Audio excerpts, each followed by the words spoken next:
Hey guys, today we're going to start talking about graphing a line based off of its equation. Now, let's say we have an equation y equals, 3x minus 4. And what we want to do is we want to graph that line.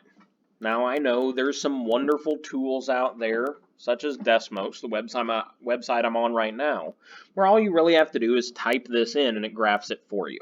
I get that. But sometimes we want to graph a line by hand, or we are required to graph a line by hand if we got to do something like that in school or on a piece of graph paper. So let's talk about how to do that. The first thing you want to do is identify what is known as the Y-Intercept, and that is the number right here. And you'll notice that I included the sign in front of the number because that's a really important part.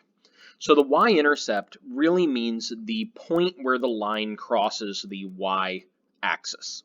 So that's where I am going to go on the y-axis here is -4. So the y-axis, of course, is vertical. It goes up and down. So I can start at the origin. I can start at 0, count down 4, and say, okay, that is the point of my y-intercept. And that's kind of what I like to think of as our starting point for graphing a line. Now, from there, I utilize this number, the coefficient in front of the x. Again, if it is positive or negative matters. So if it's negative, you need to make sure you notice that, or you take note of it at least. This is known by one of two names. A lot of times you hear it called the slope, and that's our most common kind of proper name for it. But sometimes whenever you're just first starting to talk about linear equations, you may hear it referred to as the rate of change. So the deal is that rate of change, or the slope, tells us where to go from here. What we do is we treat it like a fraction. The way I like to think of it is rise over run. You're going to hear this a lot in classes like Algebra 1 and that kind of thing.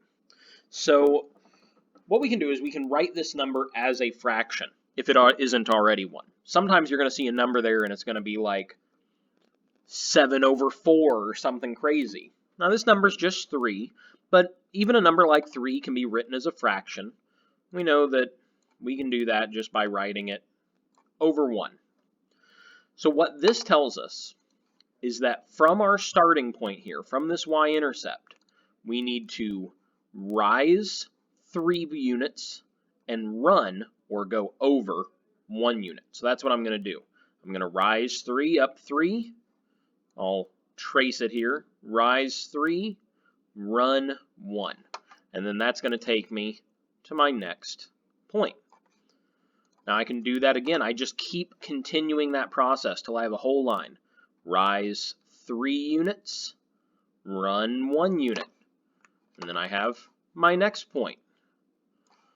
And I know it sounds repetitive, but do it again. Rise 3, run 1 unit. There's my next one. And I could do that as many times as I wanted. So this will end up creating our line.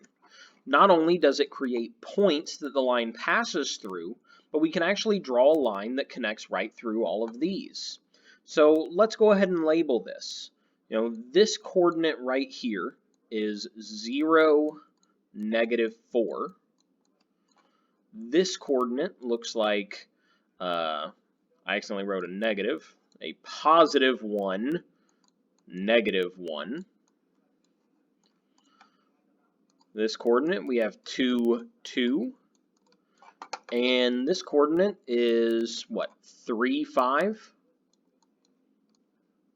So we now know 3 coordinates it passes through.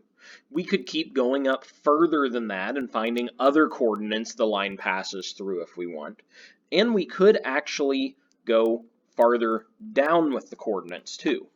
If, what I had mentioned with the rise over run, up and over really works well for anything going to the right of the y-axis. You know, if you're trying to go up the line, quote unquote. But if you're trying to go back this way, graph it down here or something, or on the left side of the y-axis, then you actually do it kind of opposite of this. Instead of up 3 over 1, it would be down 3 and back 1.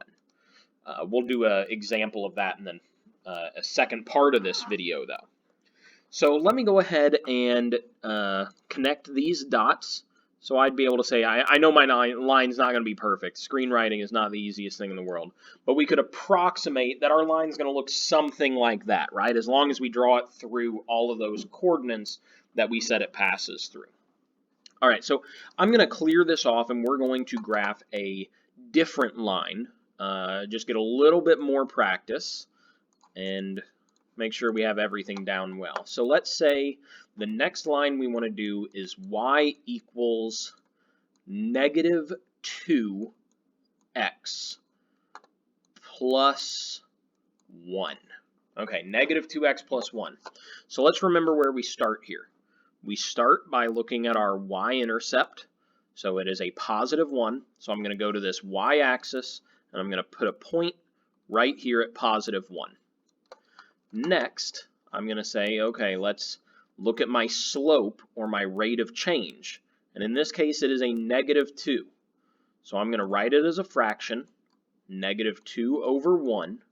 And then I'm going to say, if I know it's negative 2 over 1, that tells me rise over run, right? Always go up and over. Now we have a negative. And you may be saying, well, how do I rise negative 2? Well, rise is kind of a general term for what we're doing. You know, it's kind of like saying, well, you want to move 3 units. Well, if you're moving negative 3 units, then maybe that means you're going backwards, right? So while we usually would say rise to means go up, since it's a negative 2, it actually means we go down.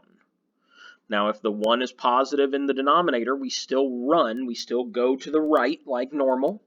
But if that denominator were negative, which you're really not ever going to see that happen, but I mean, if it were, then we would go to the left. So let's go ahead and plot that.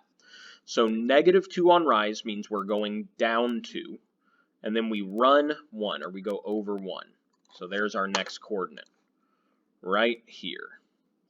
And then we're going to repeat this process. Rise negative 2, or go down 2, over 1. And there's our next coordinate. We could keep doing this if we wanted, but I want to mention how to do it on the other side of the y-axis. So on the opposite side of this y-axis, you do the opposite of what you've been doing. So since we've been going down 2 over 1, we would go up 2 and back 1 on the left side of the axis. And again, up 2 and back 1. So you can see that it kind of really fits in line with what we would expect it to look like, right? You can tell the pattern is there. And then once we have some coordinates, we can graph our line. And I know, again, my line is not so pretty, but I tried. But this is how we graph lines, just based off using the information present in a given equation, the y-intercept and the rate of change, or the slope. If you all have any questions about this, or any specific lines you want to see graphed or you're having trouble with, feel free to drop them in the comments below. Otherwise, thanks for watching, guys. See you next time.